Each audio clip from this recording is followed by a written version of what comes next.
अभिमान ये एक ऐसा शब्द है जो पूरे संसार चक्र को बांधे हुए है। अभिमान, विद्या का अभिमान, रूप का अभिमान, जाति का अभिमान, कुल का अभिमान, जवानी का अभिमान और भी बहुत प्रकार के, धनाभिमान, जनाभिमान, ये अभिमान ही जन्म मरण का हेतु है। संस्कृत मूल सूल प्रद नाना सकल शोकदायक अभिमाना, ये कभी सुख प्रदान नहीं करता, ये शोक दुख भय यही प्रदान करता है। पर अज्ञानी जनों को इसमें बड़ा सुख लगता है। जाति का अभिमान, धन का अभिमान, तो एक सुख की अनुभूति उनको होती है अज्ञानियों को। इसी अभिमान वृत्ति का त्याग कर दिया जाए तो भगवदानंद हृदय में जो है वह स्फुरित होने लगे। और हमारी मांग विषयानंद नहीं है, भगवदानंद है। विषयों में आनंद की खोज करना मानो जीवन को बर्बाद कर देना है, पूरे जीवन को व्यर्थ कर देना। पर है बड़ा कठिन। सहज प्रवाह मन और इंद्रियों का प्रकृति की तरफ ही होता है, परमात्मा की तरफ तो साधना के द्वारा लगाया जाता है। और साधना करते हुए भी यदि अहंकार हो जाए तो भी वो साधना व्यर्थ हो गई। तो ये अहंकार जो है, ये भगवान की जब विशुद्ध कृपा होती है तब इसका नाश होता है। नाश दो प्रकार से होता है, एक ज्ञान का प्रादुर्भाव होकर अहंकार का नाश करना, और एक परिस्थिति, ऐसी परिस्थिति प्रकट कर देना सर्वनाश की लीला कि उसका अहंकार चूर चूर हो जाता है। अगर भक्त में कहीं थोड़ा भी अहंकार हो तो भगवान को बर्दाश्त नहीं होता। ताते करें कृपा निधि दूरी, सेवक पर ममता अति भूरी। भूरी माने बहुत बड़ी, सेवक पर बहुत बड़ी ममता रखते हैं प्रभु। तो जहां भक्त कोई अभिमान करता है तो उसी अभिमान का नाश करने की लीला करते हो, बड़ी कड़वी होती है। ज्ञान के द्वारा अभिमान का नाश हो जाना थोड़ा सरल है, सहज है, लेकिन लीला के द्वारा परिस्थिति प्रकट करके फिर अभिमान का नाश होना है, बड़ा कड़वा है।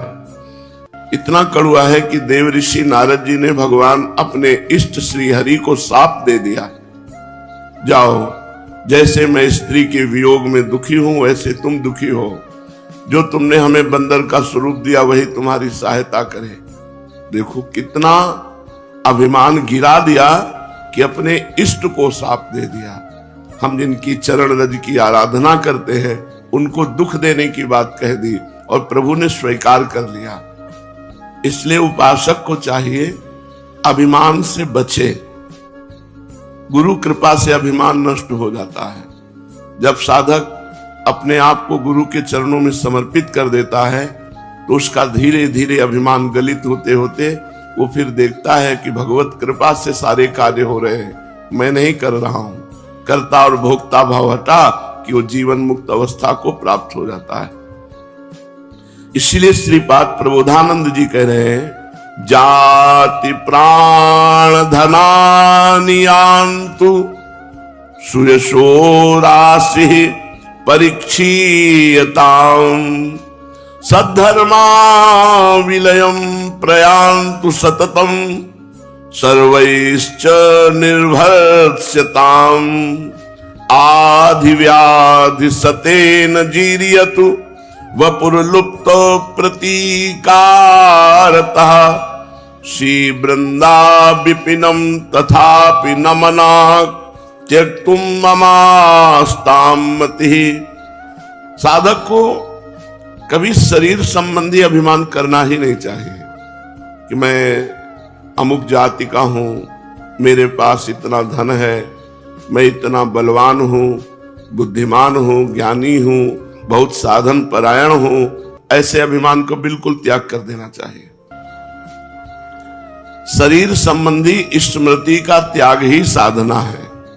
हमको अपने शरीर की सुध न रह जाए, ऐसी भगवत स्मृति एक तार चले कि इष्ट के चिंतन में इतना हम डूब जाएं कि शरीर का चिंतन ही ना हो। यही साधना है।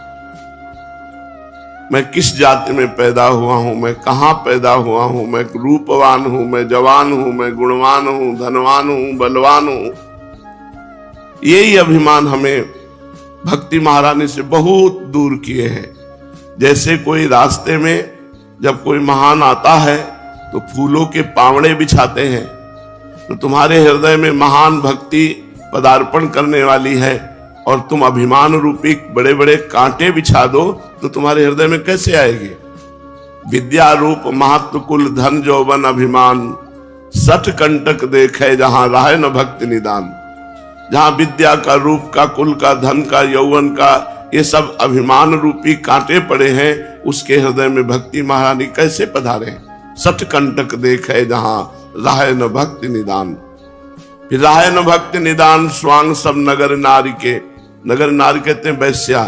बस वो वैश्या की तरह, जैसे वैश्या श्रृंगार करती है पर पुरुष से रमण करने के लिए, ऐसे वो भक्ति का स्वांग करता है विषयी पुरुषों को रिझाने के लिए। भरतार भगवान श्री हरि के रिझाने का उद्देश्य हट जाता है विषयी पुरुषों का, भक्ति का आडंबर करके, नाटक करके विषयी पुरुषों को रिझाने का, नहीं रिझवन भतार के। इसलिए उपासक इससे डरे। शरीर चिंतन, इंद्रिय मन के द्वारा भोग चिंतन, गर्व, घमंड, अभिमान, ये बहुत भक्ति में बाधक है। तो श्रीपाद कह रहे हैं कि श्रीधाम वृंदावन में मुझे अखंड वास करना है, अब जाति पक्ष को मिटा देना है। हमें ये नहीं देखना कि हम किस जाति के हैं। ये जाति पाति कुल कर्म धर्म व्रत संस्कृति हेतु अविद्या नासी। सेवक जी महाराज कह रहे सब अविद्या है। ये कोई सत्य विषय नहीं है। पीछे हम सुअर रहे, इस जन्म में मनुष्य बन गए, फिर आगे जाकर के बिगड़ जाएगी तो नाली के कीड़ा बन जाएंगे, भूत प्रेत बन जाएंगे, बढ़िया पुण्य बन गया तो देवता बन जाएंगे, और भजन बन गया तो भगवान को प्राप्त हो जाएंगे। तो कपड़े बदलते रहते हैं, आत्मा तो वही रहती, तो कपड़ों की क्या जाति। इसलिए जाति पक्ष को साधारण भाव में नहीं लाना चाहिए।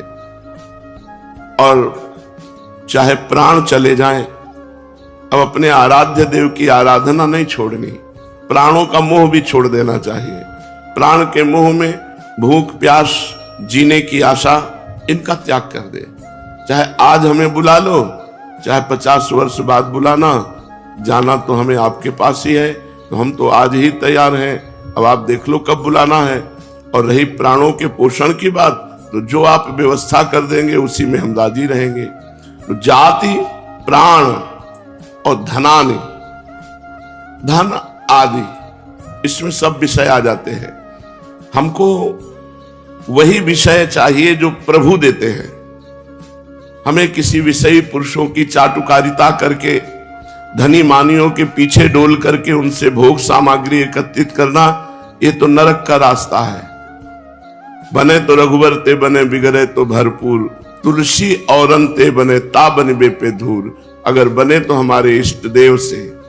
इष्ट देव कह रहे योगक्षेमम वहाम्यहम, मैं तुम्हारे योगक्षेम का वहन करूंगा, तुम तो निश्चिंत होकर केवल मेरा अनन्य चिंतन करो। अनन्य चिंतयन्तो माम, लाखों बार ये बात सुन चुके हैं, अनन्य चिंतयन्तो माम। क्या ऐसी स्थिति आ रही हृदय में कि अपने श्यामा श्याम के सिवा हम और कुछ सुनना न चाहे, देखना न चाहे, और किसी से कुछ पाना न चाहे? दे तो श्यामा श्याम दे। कैसे जानेंगे कि श्यामा श्याम दे रहा है? कैसे जानेंगे मेरा प्रभु दे रहा है? जब हम कोई कामना ना करें और अयाचक वृत्ति से अपरिचित व्यक्ति के द्वारा हमारी सेवा हो, तब समझना चाहिए भगवान से प्रेरित होकर कर रहा है। जथा लाभ संतोष सदा काहू सो कछु न चाहोगो, इससे धन का अभिमान, धन की प्रियता नष्ट हो जाएगी। जाति की प्रियता, प्राणों की प्रियता और धन आदि की प्रियता का नाश। जथा लाभ संतोष सदा काहू सो कछु न चाहोगो, यान तो सुयसो राशि परीक्षीयताम। अब इस शरीर का बड़ा यश हो रहा है, बड़ी प्रतिष्ठा हो रही है, बड़ा मान है, स्वीकार मत करो। अगर यश प्रतिष्ठा मान स्वीकार करोगे तो देहाभिमान पुष्ट हो जाएगा और भगवान की भक्ति या शुद्ध ज्ञान प्राप्त होना कठिन हो जाएगा। सम्मानम कलयाति घोर गर्णम, ये सम्मान बड़ा जहर है, मीठा जहर है, इसे मांग कर पिया जाता है। सम्मान की प्रियता प्रतिष्ठा इतनी जोर की हो जाती है कि बड़े बड़े अच्छे साधकों में भी ईर्ष्या, मत्सरता और मान प्रियता ये भगवान से दूर कर देती है। कंचन तजना सहज है, सहज तिया का ने, मान बड़ाई ईर्ष्या दुर्लभ तजनाए। बड़े बड़े अच्छे संतों साधकों में भी जब दूसरे की यश कीर्ति होती है तो अपने हृदय में जलन होने लगती है। उसी जलन का नाम ईर्ष्या है, मत्सरता है। महापुरुष जन कहते हैं इसे त्यागना बड़ा कठिन है, क्योंकि अपनी मान प्रतिष्ठा का जब भोग होता है तब ये रोग पैदा हो जाता है। ईर्ष्या और मात्सर्यता मेरे से आगे बढ़ा जा रहा है, मान प्रतिष्ठा को भी धूल धूसरित कर दे, ना स्वीकार करे। वो चाल चले जिससे मान प्रतिष्ठा ना हो, जिससे लोग सुयस करके भीड़ लगा करके भजन की वृत्ति हटाते हैं, तो ऐसी चाल साधक को चलना चाहिए कि कोई उसके पीछे न पड़े। मान प्रतिष्ठा से दूर रहने के लिए सिद्ध महापुरुषों ने पागलों का सा नाटक किया है। जड़, बहरे, गूंगे, विक्षिप्त, ऐसा स्वांग किया कि ये विक्षिप्त है, ये पागल है, ये बहरा है, ये गूंगा है, ऐसा।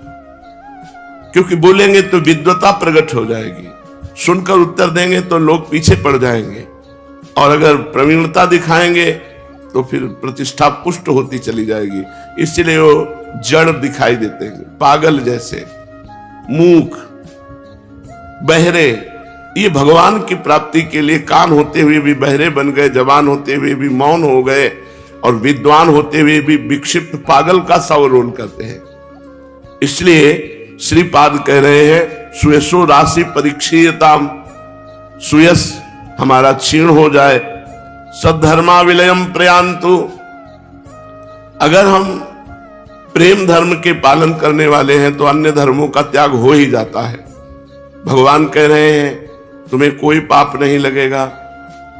माता पिता बंधु परिवार नाना प्रकार के कितने लोक धर्म हैं, यदि आप विरक्त हैं, भगवत मार्ग के पथिक हैं, तो ऐसे सत धर्मों का भी त्याग कर देना चाहिए। सर्वधर्मान परित्यज्य मामेकम शरणम ब्रज, अहम त्वाम सर्व पापेभ्यो मोक्षयिष्यामि मा शुचः। मैं तुम्हें समस्त पापों से मुक्त करके परम पवित्र कर दूंगा, केवल तुम मेरी शरण में हो जाओ, सब धर्मों का त्याग करके। तो सद्धर्मा विलयम प्रयांतु सततम और सर्वैश्च निर्भरस्यताम। बहुत लोग तिरस्कार करते हैं, जिनमें आसुरी प्रवृत्ति होती है, वो संतों की भागवतिक चेष्टाओं का विरोध करते हैं। स्वाभाविक, संतों का तो किसी से विरोध नहीं होता, स्वाभाविक विरोध उनके हृदय में प्रकट होता है, ये उनका स्वभाव होता है। जहां तनिक भी आसुरी प्रवृत्ति होगी तो संतों की मंगलमयी चेष्टा होती है, नाम कीर्तन करना, भगवत कथा वार्ता करना, तो उनका हृदय जलता है और उस जलन में वो संतों का विरोध करते हैं, संतों का तिरस्कार करते हैं। जो आसुरी प्रवृत्ति होती है उसको विरोध अच्छा लगता है। तो श्रीपाद कह रहे हैं सततम सर्वश्च निर्भरस्यता। तो यदि कोई अपमान करे, तिरस्कार करे, तो उसे सहना, झुक जाना, हार जाना, यह हमारा धर्म है। भा भ्रष्टाचारा सब संसारा, धर्म सुने नहीं काना, कलिकाल बिहाल किए मनुजा नहीं माने को अनुजा तनुजा। अभी समय आएगा, आगे देख लो, अभी कल्याण कर लो अपना भजन करके, नहीं आगे न सत्संग मिलेगा और न भगवत चर्चा मिलेगी। व्यापार सत्संग बना लिया गया, उपदेश व्यापार बना लिया गया। जो जो जो जो धीरे धीरे सत्य वस्तु का अपहरण होता चला जा रहा है, और जहां सत्य वस्तु होती उसका विरोध होता है। उनके द्वारा किए हुए अपमान और प्रतिकूलता को आनंद पूर्वक सह लेना, इस श्रीपाद प्रबोधानंद जी कहते हैं। सर्वैश्चनिर्भर्त्सताम, सब लोग मिलकर के यदि निंदा करें, सब लोग मिलकर तिरस्कार करें, तो भी अपने मार्ग में स्थित रहे, कभी विचलित ना हो। आधी बाहर दैवी प्रकृति के द्वारा जो कष्ट मिलता है उसे आदि कहते हैं। सर्दी है, गर्मी है, प्रतिकूलता है, तिरस्कार है, निंदा है, ये सब आदि के अंतर्गत आते हैं। और व्याधि शरीर के रोग के अंतर्गत आते हैं। इस मार्ग के उपासक को बहुत परिपक्व रहना चाहिए। जाति का अभिमान नहीं, प्राणों का मोह नहीं, धन सुख की आशा नहीं, सुयश प्रतिष्ठा इसको मिटा दे और करे सत धर्मों का त्याग करके, सत धर्मों का त्याग करके भागवत धर्म, प्रेम धर्म स्वीकार करे, और कोई अपमान करे, तिरस्कार करे, सब मिलकर निंदा करे, तो भी विचलित न हो, अपने मार्ग में चले। और आधी दैवी आपदा, सर्दी, बरसात, प्रतिकूलता, तिरस्कार, ये जब मिले तो इनको चुपचाप सहो। और व्याधि शरीर के रोग आदि जब आवे तो भी इनको, ये परमार्थ बहुत कठोर है, बहुत कठोर है। तब हृदय द्रवित होकर प्रियालाल की तरफ बहता, पहले इन कठोर नियमों का पालन करे। व्याधि सतेन सैकड़ों रोग हो जाए तो चुपचाप उनको सहे। जीरियतु वपुर लुप्त प्रतिकारता, कोई प्रतिकार ना करे, इनका विरोध ना करे। तुम्हारा विरोध हो रहा है, उसे सह जाओ। शरीर में व्याधि है, उसको सह जाओ। बाहर से आपदा आ रही, उसको सह जाओ। कोई अपमान, निंदा, तिरस्कार, चुपचाप सह जाओ। और सहना बहुत कठिन है। सहाय सो साधु, ऐसे सामर्थ्यशाली महात्मा रहे हैं पर पिट गए हैं। पंडित रामकृष्ण बाबा के माथे पे डंडा मारा कि हलवा खवाओ, बोले नहीं है, तो फिर माथे पे डंडा, सह गए। सहना बहुत जरूरी है। इस मार्ग में, प्रेम मार्ग में तो सहना बहुत जरूरी है। अगर जो जितना सह गया उतना ही वो महान प्रियालाल का कृपा पात्र बन जाएगा। इसीलिए कह रहे जाति को मिटा दो, प्राणों का मोह मिटा दो, धन के द्वारा प्राप्त सुखों का त्याग कर दो, मान प्रतिष्ठा का त्याग कर दो, सद्धर्मों का त्याग कर इष्ट में पूर्ण अनन्य हो जाओ। यदि सब लोग मिलकर तुम्हारी निंदा करें, अपमान करें, तो उसे सह जाओ। आधि को सह जाओ, व्याधि को सह जाओ, और पूरे जीवन किसी का प्रतिकार मत करो। ऐसी व्यवस्था मत करो, अपने बल का प्रयोग मत करो कि जिससे तुम्हारा विरोध बंद हो जाए। नहीं, और विरोध होने दो और उसको सहो। जितना सहोगे उतना ही महान बनते चले जाओगे। रक्षति संसार भयात् सदोषो मप्यशेष देह भृद वृंदम वृंदावन मिति तेन प्रणितम तन्नौमि काननम किमपि। चाहे जितना दोषयुक्त प्राणी हो, एक अपराध से बच जाए, केवल वैष्णव अपराध से, तो श्रीधाम वृंदावन उससे प्रिया प्रीतम की प्राप्ति करा देता है। रक्षति संसार भयात् सदोष, दोष युक्त है, वृंदावन वास करता है, पर वैष्णव संत जनों के चरणों में कोई अपराध नहीं करता। बस एक अपराध, संत वैष्णव जनों का कोई अपराध नहीं करता, तो श्रीधाम वृंदावन उसे निश्चित प्रिया प्रीतम की प्राप्ति करा देगा। वृंदावन मिति तेन प्रणितम तन्नौमि काननम किमपि।